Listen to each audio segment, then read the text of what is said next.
Presiden Ukraina Volodymyr Zelensky mengumumkan situasi garis depan makin sulit dan mencekam.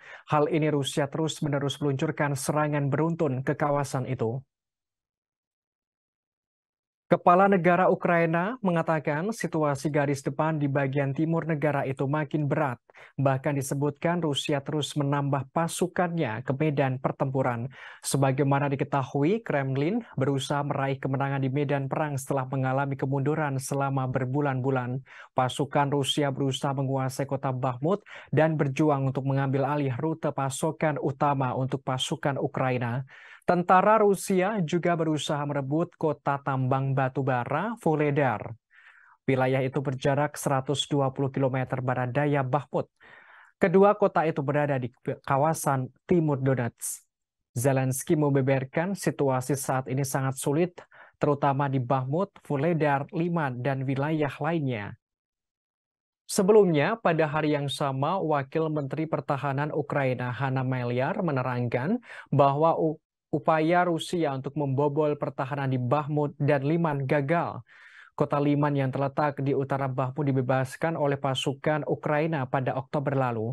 Pada Jumat 3 Februari, Zelensky bersumpah pasukannya akan berjuang untuk Bakhmut selama dia bisa. Namun situasi di sana makin buruk bagi pasukan Ukraina. Staf Umum Angkatan Bersenjata Ukraina melaporkan setiap hari banyak pertempuran terjadi di wilayah tersebut. Para bloggers militer Rusia mengklaim pasukan Rusia sudah mencetak sejumlah kesuksesan di garis depan, tetapi hal itu tidak bisa diverifikasi. Sebagaimana diketahui, dua peluncur rudal Amerika Serikat yang dipakai Ukraina langsung hancur seketika saat diserang Rusia. Kehancuran senjata tersebut berada di dekat kota Kramatorsk di wilayah Republik Rakyat Donetsk. Kementerian Pertahanan Rusia memberikan keterangan. Peluncur rudal Amerika Serikat itu dihancurkan oleh penerbangan dan artileri Rusia. Kedua senjata yang dipakai Ukraina adalah peluncur rudal M142 HIMARS atau sistem roket artileri mobilitas tinggi dan M270 sistem peluncuran roket berganda buatan Amerika Serikat. Kementerian Pertahanan Rusia mencatatkan sejumlah depot rudal juga berhasil dihancurkan, yakni 3 depot rudal dan senjata artileri militer Ukraina di wilayah Malinovka dan Adviivka di Donetsk. Selain itu, depot rudal di Druselyubovka di wilayah Zaporizhia juga diserang. Sebagaimana informasi terkini, Rusia terus menggerogoti penguasaan Ukraina di Donetsk. Pasukan Rusia dilaporkan telah berhasil membebaskan 2 desa di wilayah Republik Rakyat Donetsk dari penguasaan Ukraina. 2 desa tersebut yakni Sako dan Vanzeti. Hal ini diumumkan oleh pendiri kelompok Wagner atau tentara bayaran Rusia Yevgeny Prigozhin. Terbaru, pasukan Rusia kembali membuat tentara Ukraina tersingkir dengan serangannya. Pasukan Rusia berhasil mendesak Ukraina mundur dan menjauh sebuah permukiman di Kharkiv. Juru bicara Kementerian Pertahanan Rusia, Letnan Jenderal Igor Konashenkov mengungkapkan angkatan bersenjata Rusia di arah Kupiansk mendorong pasukan Ukraina menjauh dari pinggiran barat permukiman Dvorechnoye di wilayah Kharkiv. Konashenkov juga mencatatkan bahwa penerbangan dan artileri mengalahkan unit Brigade Mekanik ke-92 Ukraina di Krakmalnoye dan Berestovo. Akibatnya, lebih dari 30 prajurit Ukraina, 2 kendaraan lapis baja, dan 3 mobil tersingkir. Tak hanya itu, Rusia juga terus-menerus secara masif dan beruntun meluncurkan serangan ke wilayah caplokan yang masih dikuasai Ukraina. Pasukan pertahanan udara Rusia menghancurkan 13 drone Ukraina, 4 roket Olga dan HIMARS, serta 1 rudal Tokayu. Konashenkov menerangkan selama 24 jam terakhir, senjata pertahanan anti pesawat menghancurkan 13 kendaraan udara tak berawak di Republik Rakyat Luhansk, tepatnya di Raigorodka, Belogorovka, Kremenaya, Golikovo, dan Krasnorechenskoye.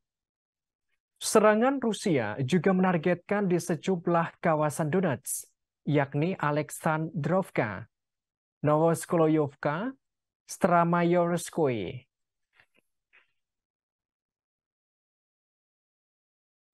Бажаю здоров'я, шановні українці. Сьогодні відбувся черговий саміт Україна-Європейський Союз. Відбувся у Києві, у нашій столиці. Ми маємо доволі конкретні домовленості з нашими партнерами про те, як Україна стане ще ближчою з Європейським Союзом.